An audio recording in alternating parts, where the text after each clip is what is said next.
ब्रह्मदेव आले आणि देव क्षीरसागरात होते. कुठं होते?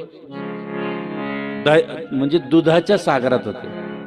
म्हणून कधीही लक्ष्मी घरात राहावं असं वाटत असेल तर लक्ष्मी दुधाच्या सागरातून निघालेली, कुठल्या? खारट सागरातून नाही निघाली. म्हणून दूध हे लक्ष्मीचं प्रतीक आहे. कशाचं प्रतीक आहे? घरातलं दूध लक्ष्मीचं प्रतीक आहे. आणि त्याच्यामध्ये 6 जर तांदूळ टाकले, ऐका बरं का बारकाईने, काय किती टाकायचे? 6 तांदूळ. हे शुक्राचं प्रतीक आहे. कशाचं प्रतीक आहे? शुक्राचं प्रतीक आहे. म्हणून आपलं दूध तापत असताना 6 अक्षता टाकायचे, 6 तांदूळ टाकायचे. ती उकळून द्यायचं मस्त.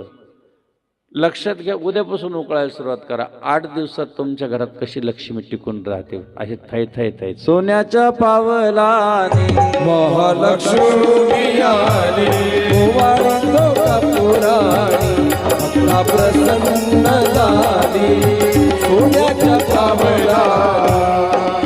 लक्षात घ्या, दुधामध्ये काय टाकायला लावलं? किती सोपं आहे. शुक्राचं आणि लक्ष्मीचं. शुक्र म्हणजे पैसे देणार आहे. बोट